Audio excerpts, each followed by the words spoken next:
Welcome. This is Lynn Fraser with the Kiloby Center for Recovery. I'm here today with Dr. Colin Van Zoost. He works with a harm reduction program in Canada that I think everyone would be very interested in hearing more about it. So Colin, why don't you go ahead and introduce yourself and let us know a little bit about who you are and what you do. Thanks, Lynn, and thanks for inviting me to chat about this. So as she mentioned, my name is Dr. Colin Van Zoost. I'm an internal medicine specialist from Dartmouth, Nova Scotia in Canada. I predominantly work as an internal medicine physician and intensive care physician in Dartmouth, but I do some work with the university. I'm an assistant professor of medicine at Dalhousie, and I do a little bit of research within Dalhousie, some of it focusing on harm reduction models. And one of the main programs we've been looking at, especially here in Canada, is a harm reduction model around chronic alcohol use called managed alcohol programs. So that is a program across Canada, or is it specifically at Dalhousie? Well, it's predominantly actually a North American type program. There's a few places down in the States, I think, where it was initially implemented, but then it was adapted more to our political and our healthcare setting here in Canada. And so it's really a thing that predominantly happens here in Canada. A few places in the States, and then Australia has recently grabbed a hold of this. And part of the problem is there hasn't been any standardized approach that any center has taken from another center. Basically, we've had different managed alcohol programs across the country. So what we're first working on is actually doing a survey of all of the programs, looking at some of the pluses and minuses with them, inclusion, exclusion criteria, what patients they see, and trying to find a standardized approach, and then doing some research around it to evaluate the effectiveness of these programs. So what are the main components of some of the programs that you're seeing? So the main thing is, specifically with managed alcohol programs, there has to be a history of alcohol abuse that has typically failed other abstinent programs that have been available. The other issue with it too is typically the individuals who are in these programs have had complications from the alcohol abuse, other than the fact of physical complications, psychiatric complications, or they get to the point where they're experiencing poverty, are now homeless, and so are also facing other barriers from their social determinants. So I know that homelessness is something that there are some programs now across Canada and the US, I'm sure, as well, addressing homelessness and the cost benefit of actually providing housing for people. Is that part of the program that you guys are looking at? Not specifically around that, but it does take on some of the same principles. What we're seeing is, from some of the work has done look at housing homeless individuals, we realize that housing is an extremely important and should be one of the initial interventions in trying to stabilize someone's health, but also their well-being. And so there's been a big focus on using a housing approach model here in Canada for homelessness. And that is one of the principles that tends to tie in with these managed alcohol programs. And the whole housing piece was really how they got started here in Canada. It initially started after there was a couple individuals in Toronto who froze to death due to exposure because they were not allowed in some of the shelter programs because of the continued alcohol use. And after that, then the city of Toronto came together and said, we need to make changes to how we house and provide housing for some of these people who have chronic addiction, specifically around alcohol abuse. So what would that look like now for somebody? Yeah, for everyone, it's slightly different, but as we talk about housing, that's part of the program. Is typically individuals would be housed in some type of shelter or facility. But the key around managed alcohol programs is it's not around reducing or focusing on abstinence of alcohol use. It's around about trying to break the chaotic cycle that comes along with addiction and alcohol abuse. and trying to provide more normality into their life so that you can focus on other issues and concerns that's going on with the individual's life. So typically what happens is starting in the morning when they wake up, they are provided a regular drink of alcohol, be it wine, beer, sherry, etc. And they basically get served regular alcohol, typically on the hour throughout the day. But as they are getting served their alcohol, this is when we start to implement some intensive case management. We work on hygiene.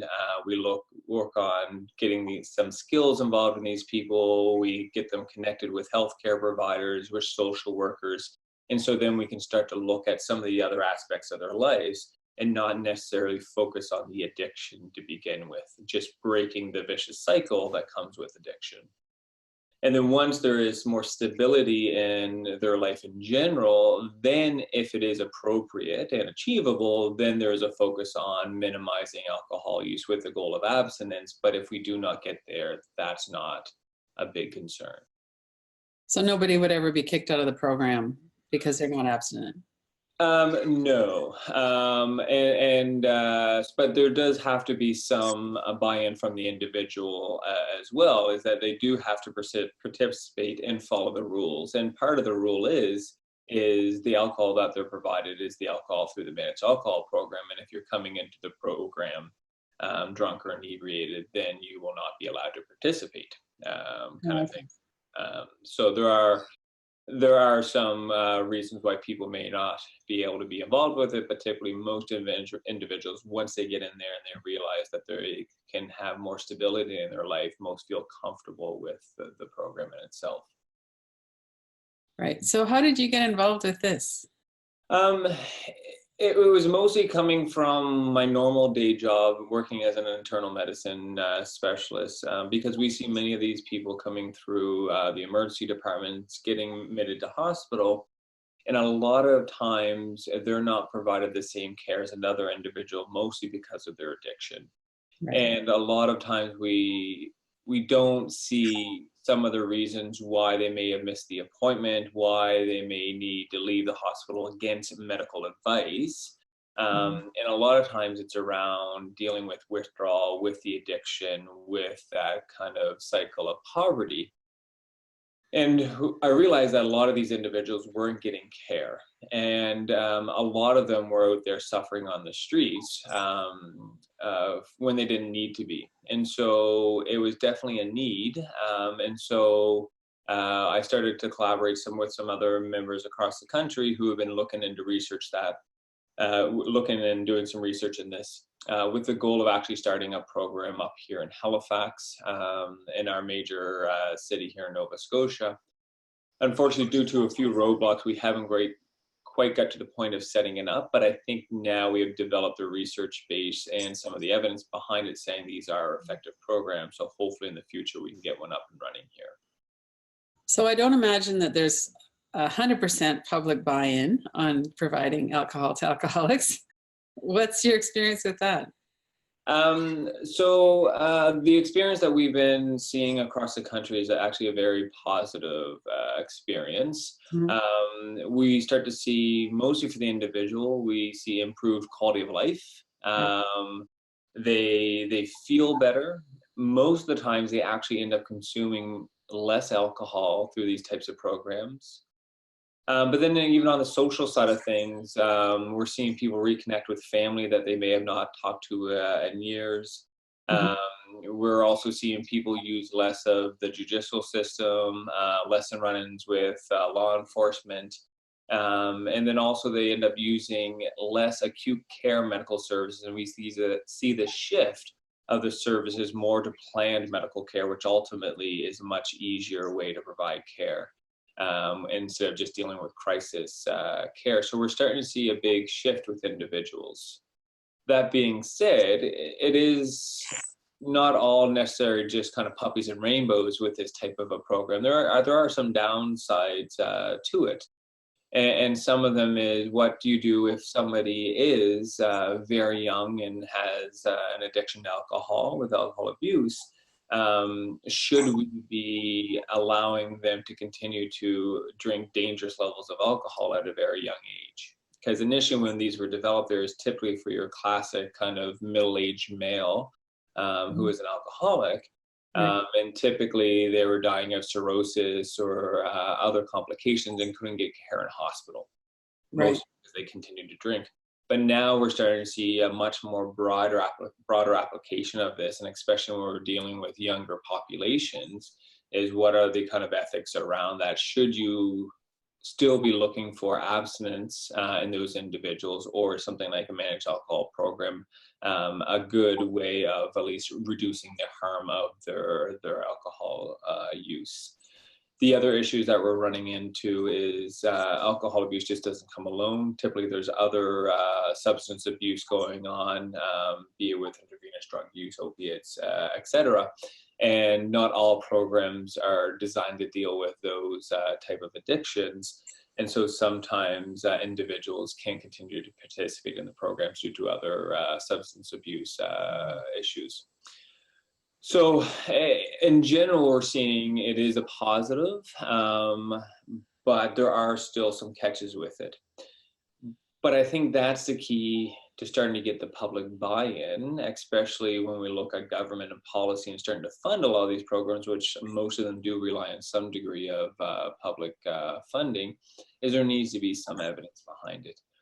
And so hopefully some of the work we're doing provides that evidence. But I think in general, from a medical community, we are seeing that harm reduction strategies are starting to become standard of care in the community. We're seeing that with needle exchange programs, safe injection sites, methadone programs. They are now starting to become both socially and politically accepted, and there's good evidence from our medical literature to support that as well. And so I can see hopefully that managed alcohol programs would fit into that. The issue then we're now starting to realize and run into is, yes, that's great as an outpatient, but when they do need crisis interventions, acute care at a hospital, what does harm reduction look like in a hospital? That's kind of a much larger issue at times, because there's a lot more barriers with harm reduction in an institution compared to the community. But hopefully, at least if we can get the community on board, we'll start to see shifts happening in the hospital. And we're starting to see that already in places like Vancouver, when they're providing safe injection sites for the inpatient units who are using intravenous drugs. And also providing them with clean supplies kind of thing. So there is that shift even starting at a hospital-based level. Okay.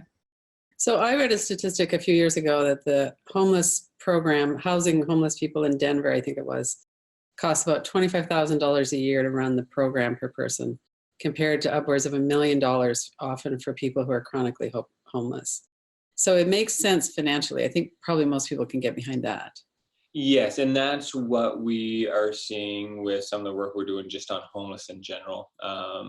The Housing First study that was done across the country looking at different communities where they've implemented a Housing First process. And basically for every dollar you put in, you usually save around $10. But for the highest system users and highest cost individuals, your return ends up being around usually $20. Oh, wow, for every dollar.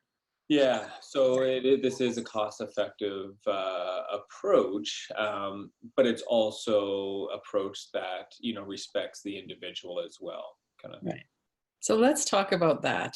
So I think sometimes people can get behind it because, as the opioid epidemic has spread mostly into a lot more white people. And I did an interview last year with the North Carolina harm reduction program. And she said there was two things. One is the police were just like, this war on drugs is not working. We've been doing it for 30 years. It doesn't work. We need to do something else. But also that, judges, kids, a lot of people that were dying from opioids were kind of middle-class white people. And so it was reaching out there seems to be a fairly high tolerance to see addiction and death in poor communities or Native American communities or Black communities. And when it hit the white people, then there was kind of a wake-up call of like, well, maybe we actually need to do something about this.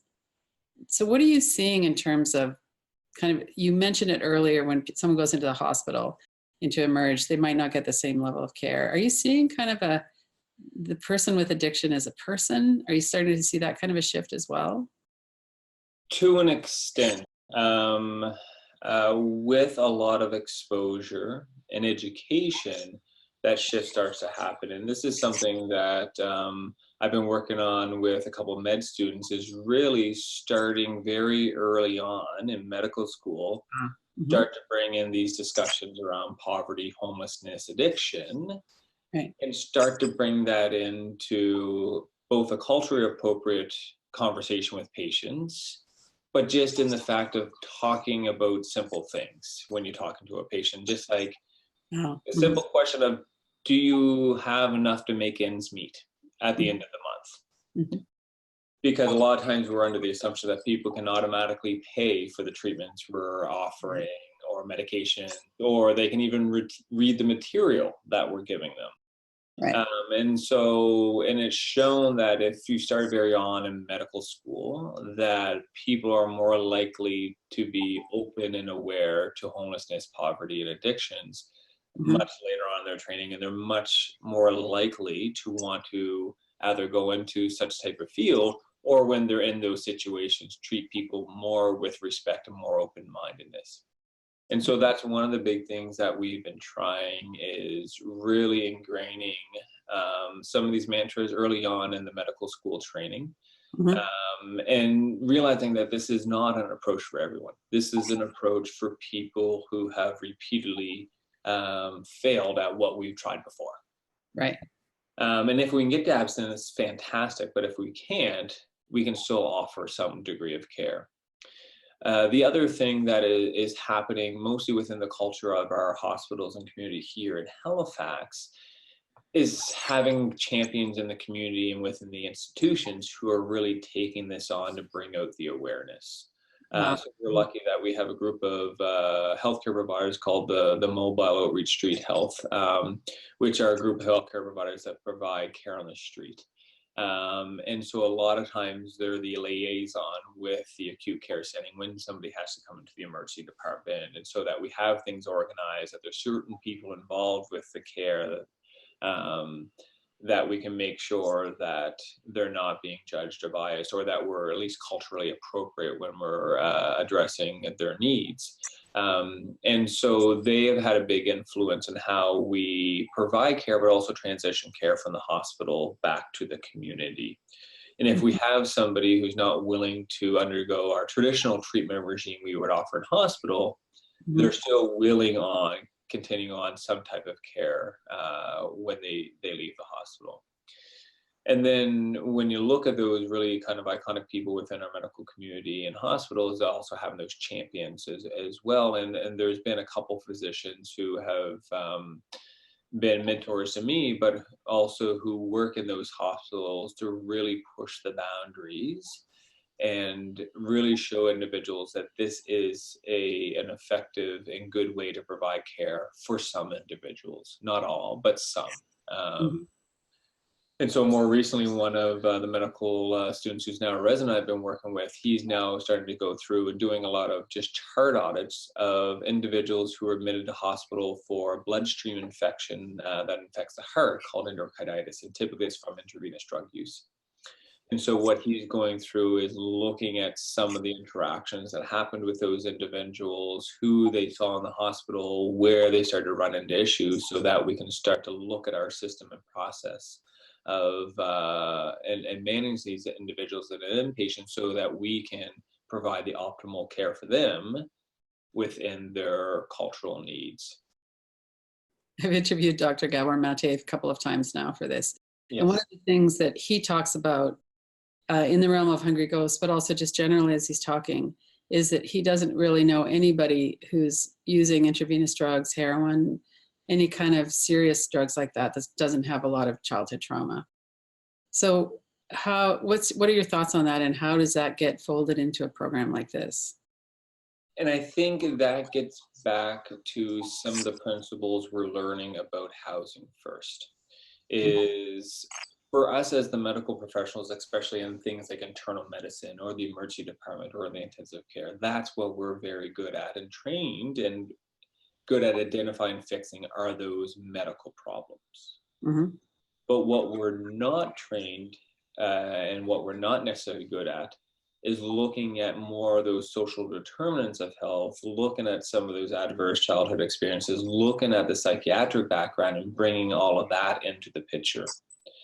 And part of the problem is we get fixated and we think if we fix the medical problem, everything else is going to get better. But what we're learning now is if you don't start to address the homelessness, the poverty, these adverse childhood experiences, the concurrent mental health disorder and addiction, if you don't identify and address those early on in the care, no matter what you do from a medical perspective, you're going to fail. Right. And so I think where we're seeing the shift is, and this is starting to be driven by research, which is always important to get people's buy-in, is we're starting to see a shift. If we start to focus on the individual, we start to focus on the root cause of these addictions and other pathways to poverty, we're going to find the most success in actually treating that individual and not their medical problem. But that's where I struggle as a practitioner because I'm not trained in that. And when I'm seeing people in my private office or say at the community hospital I work with, I don't necessarily have those resources at my fingertips that are going to set this person up for success as they have in other situations. You know, I don't have somebody who can provide intensive case management. We don't have a program set up for, a sort of community training and trying to get these people integrated back into community and society. That's the difficult part because now we're bringing in much more different sectors, not just the healthcare sector, but also public health, housing, welfare, that kind of thing. So that would have to be a real cross-disciplinary team and very well coordinated. There is. And again, we are luckily getting there in the community right now with the mobile outreach street health because they work with a family medicine practice called the North End Community Health Center that is embedded in one of the lower socioeconomic communities here in Halifax. And they're starting to provide this multidisciplinary care assessment for these individuals.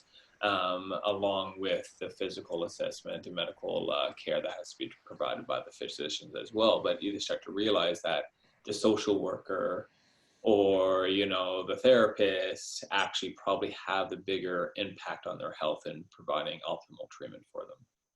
Right. So you're not new to working with street-involved people. Do you want to talk about the foot care program? Yeah, so that's partly how I got involved with some of the work I do. Very early on in my medical training, I started volunteering at it's kind of a soup kitchen, but it's a little bit more than that. It's called Sunday Suppers. So it's a meal provided for people who are in need once a week in Halifax, and it serves up to about 250 people at a time. It's slightly different than your traditional soup kitchen where you get in line, get a meal, sit down, eat, and leave. Where this is more built around community, where they try to sit individuals at tables, and then they serve each table all at once, so that you actually sit down and actually have your Sunday dinner with a group of friends. And so I started volunteering there, and they had a box of old shoes that they would give out to people who are in need. And so I kind of took an attraction to that and started giving out shoes and socks as a junior medical student. But then as my training progressed, I started to get into a little bit more of the foot care provided for these individuals. And then as I finished my medical school and got into residency, things just started to expand from there. I started to provide more foot care, brought in more medical students and residents. And then things really changed when 2 foot care nurses started to volunteer. Because after this point, I had no formal training in foot care. I was just pretending to be a foot care doctor. And then these nurses actually brought in, they were trained in foot care. And so then we really started to expand what we were doing, but the people we were impacting. We started to realize that, yes, we may be looking after, 10, 25 pairs of feet each weekend at this dinner and giving out, 50, 60 new pairs of shoes. But there were a lot of other people in the communities who weren't able to access this dinner. So then we started to move around Halifax over the next couple of years and go to other underserviced areas.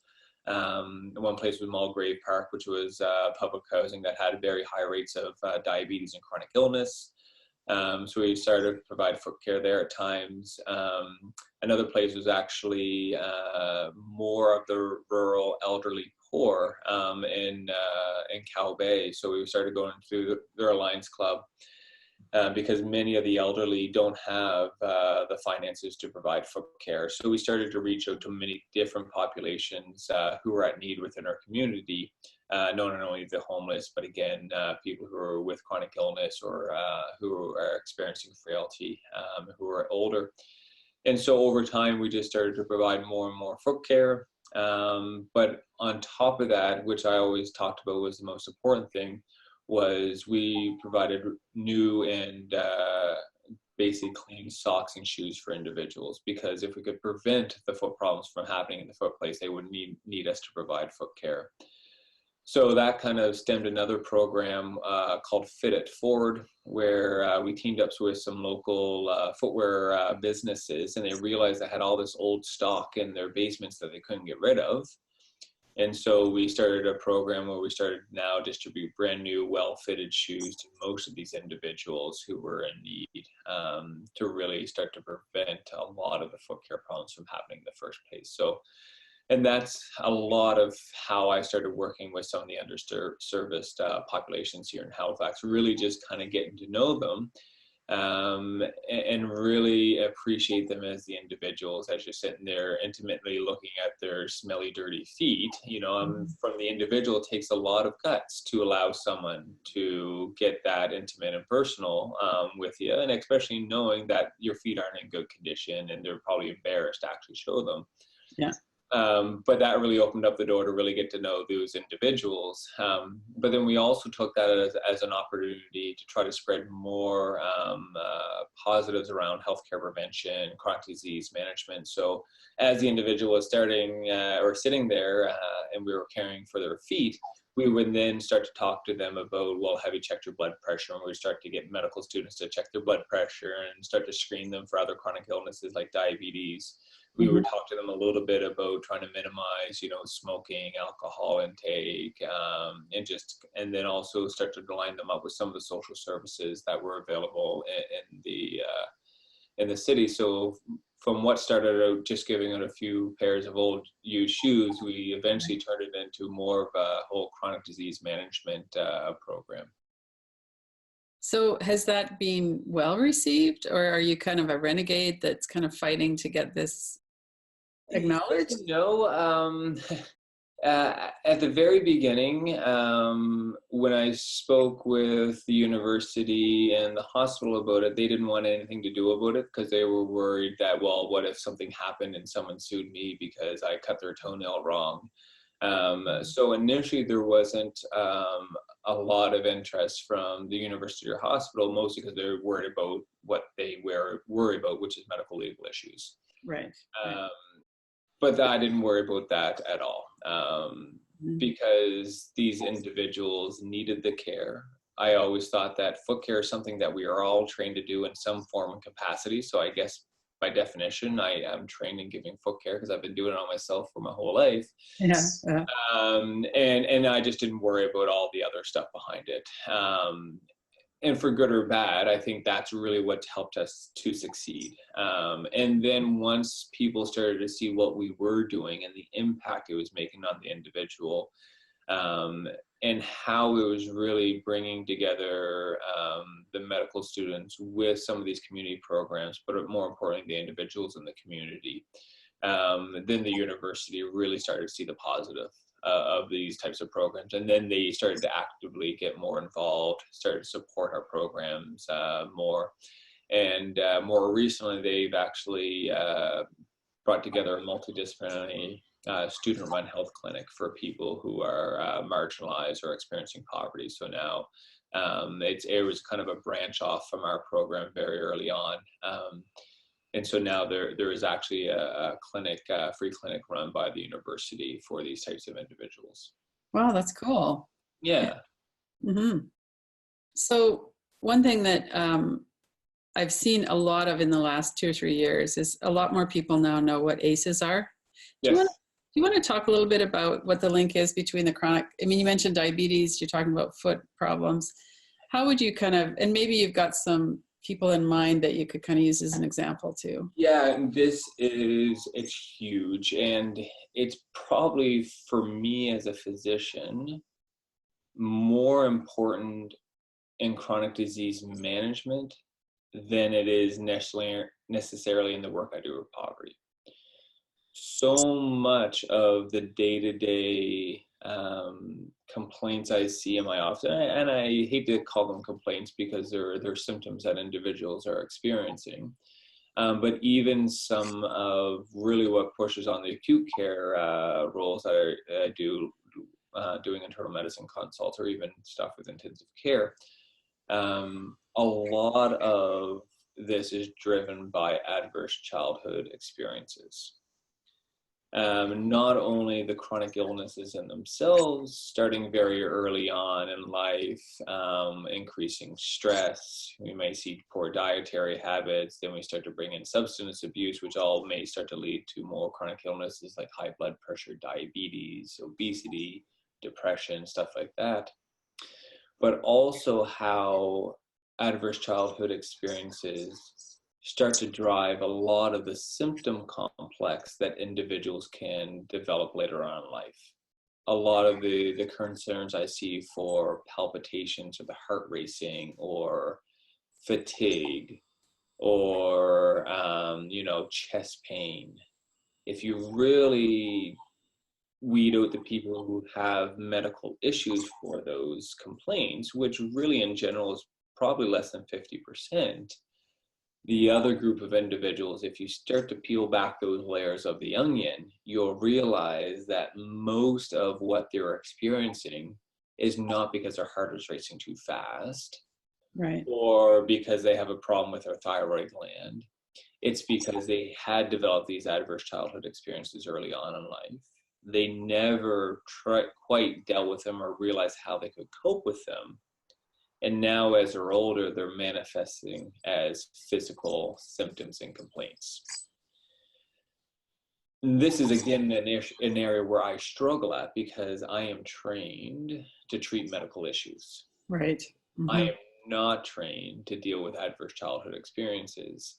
And really the system I work in does not support me in going down that avenue, because to get to those deeper areas in an individual's life, it takes time.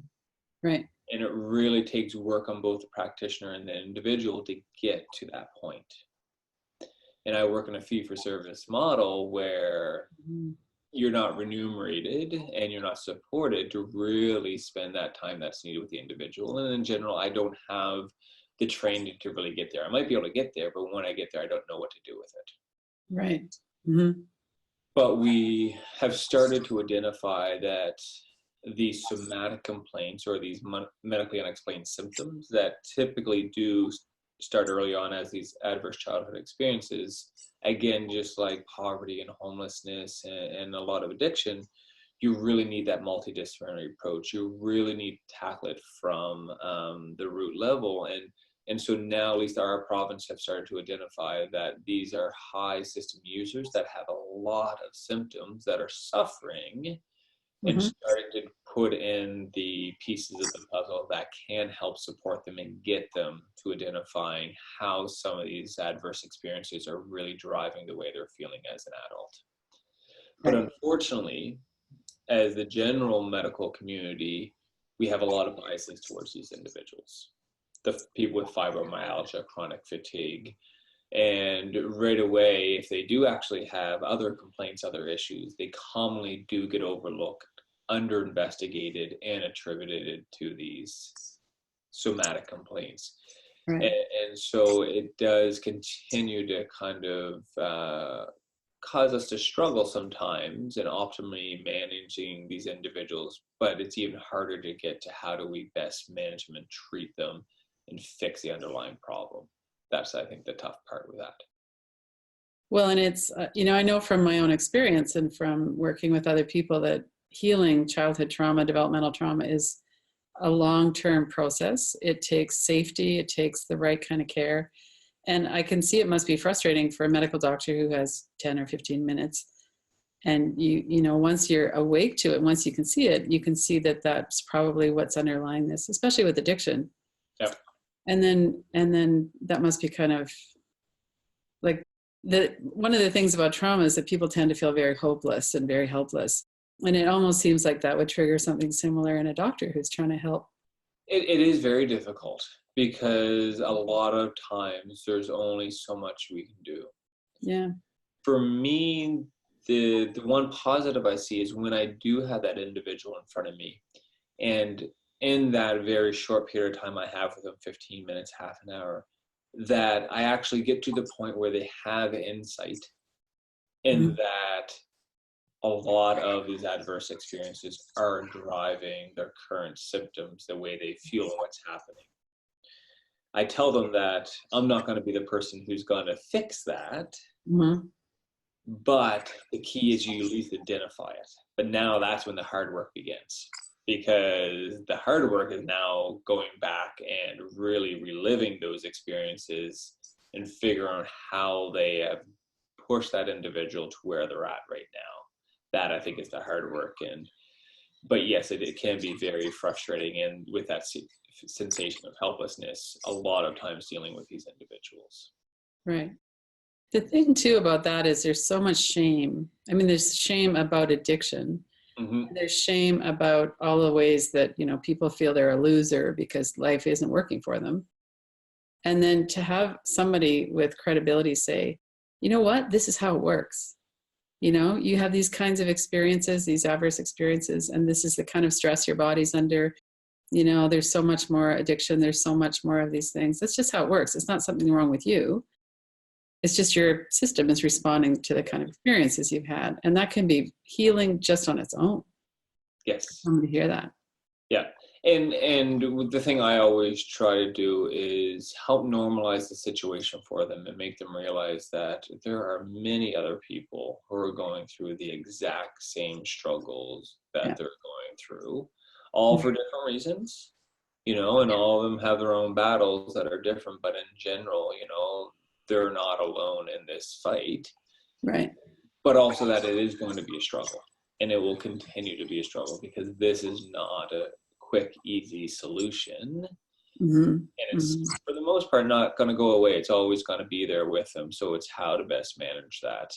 Right. And that's where I've started to change a lot of my approach when I'm dealing with people with addiction, but even people with chronic illness is, okay, yes, you can identify the addiction or the chronic illness is there. Yes, in general, I can tell you what the best evidence is, how to treat that medical illness or addiction. But for that individual, you then need to know who the individual is next to know how you are actually going to implement that plan. And that's really where now I try to spend a lot of what I do with these people from a one-on-one perspective is trying to understand the individual. And then trying to get to the point as efficiently as I can, but as thoroughly as I can, and knowing what role I have in the process and what role somebody else has. Right. And making sure that I don't spend too much time on roles that I'm not best equipped with, but trying to get them to the right person they need. And sometimes that's a lot of time early on with me, especially if they do have uncontrolled medical illnesses or complications from their addiction. Right.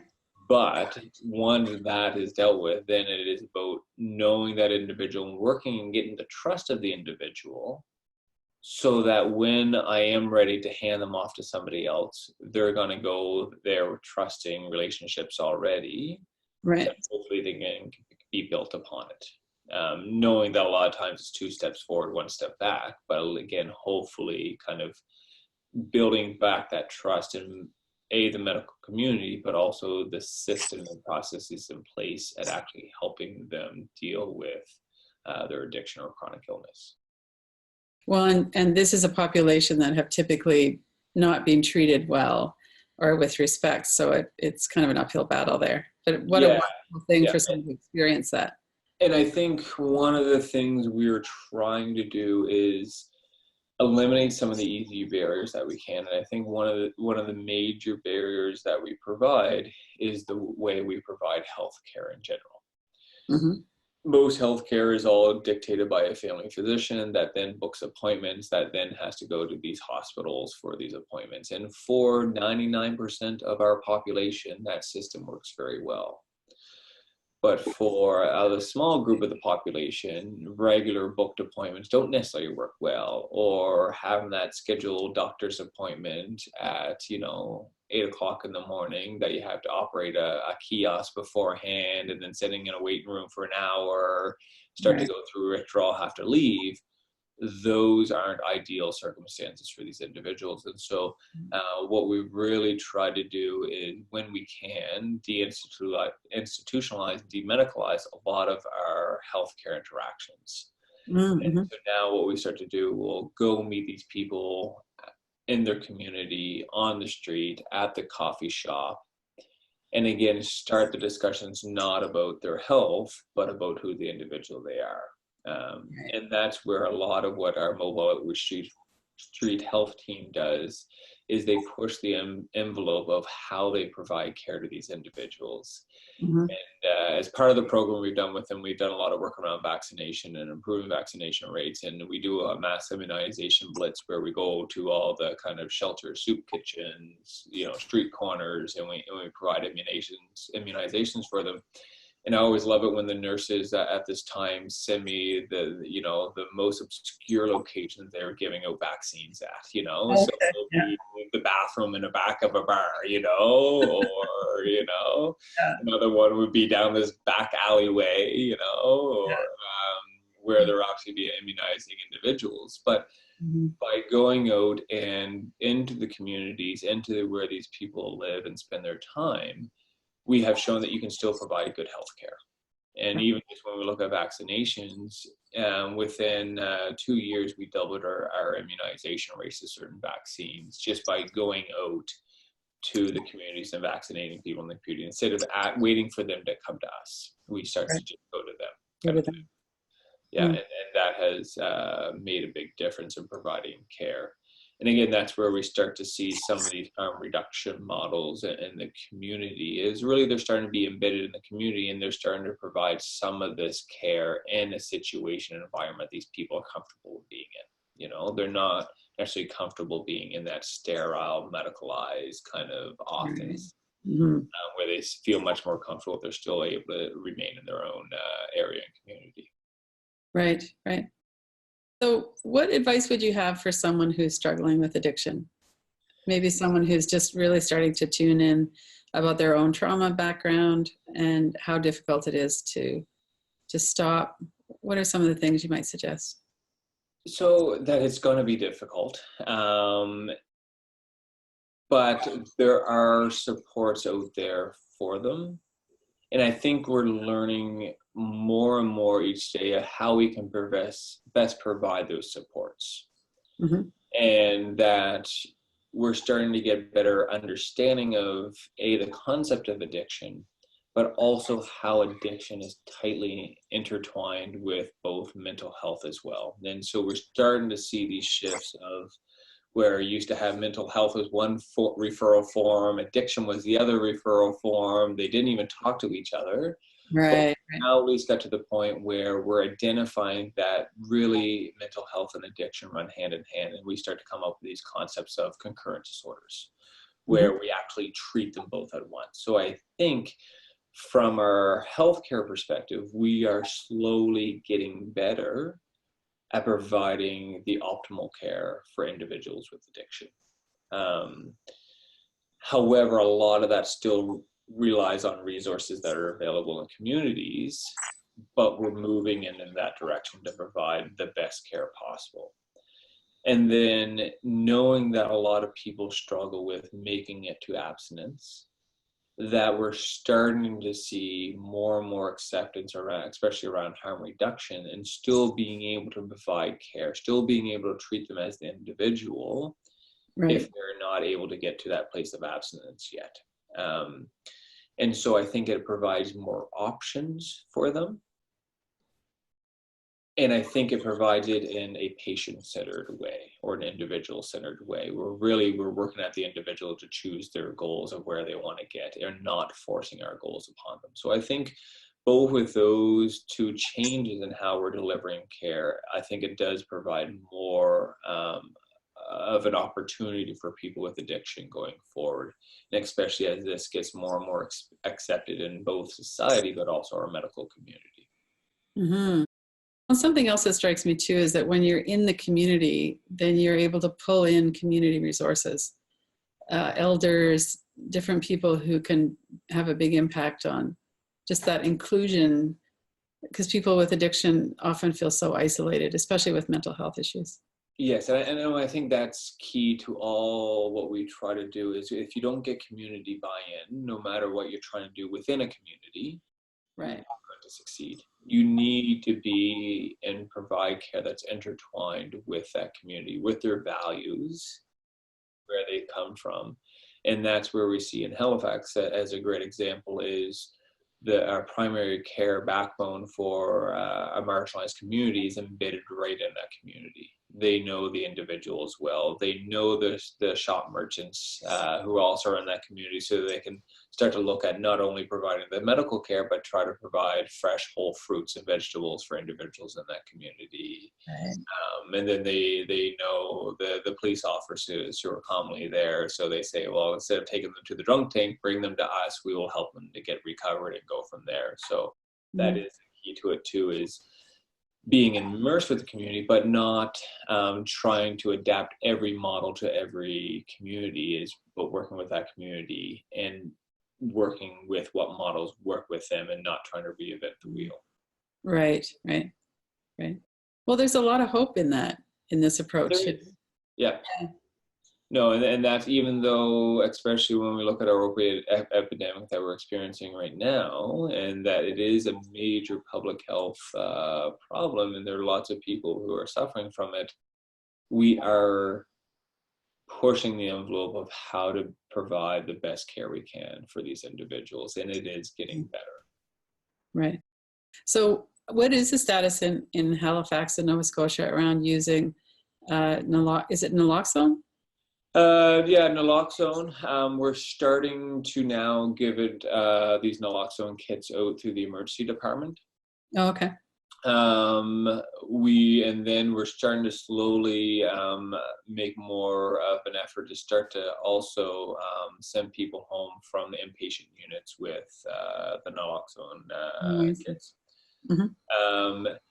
It hasn't been as quick of an uptake as we've seen in Western Canada, just because we don't have the same numbers and problem as they do, say, in Vancouver and stuff like that.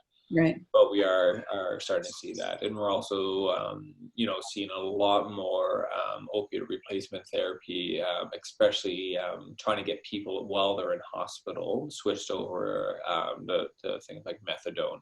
Oh, okay. That's slowly starting to happen more and more as time goes on. So there is getting more and more uptake from both the hospital setting and the community setting of some of these harm reduction models. And that's why I think we're finally seeing that harm reduction is again starting to become standard of care in the community, which is very exciting. Mm-hmm. Mm-hmm. These programs across the country are growing and we are getting the evidence. So hopefully with time, with getting more people involved, we might be able to get one up and running in the next at least 5-10 years, I would hope. Right.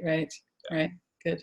Yeah, those things, it takes a while to shift something as massive as our public healthcare system. Yes, yeah, and again, is trying to find the funding, because a lot of these programs, when they start, the funding comes privately, and then once they see that it works, and then the public funding comes, right? So it takes a lot of effort to try to coordinate things initially, but typically once they get up and running, they start to be self-sufficient if they're run appropriately. Well, and that the experience of people across Canada will help with that too then. Yes, exactly. Yeah, at some point that'll be standard treatment. Yeah. Yeah, and we're already starting to see it shift to other countries as well, where places like Australia and stuff are starting to adopt this type of model as well. I did a really fascinating interview with Dr. David Best in Europe. He's in the UK, and they have recovery cities.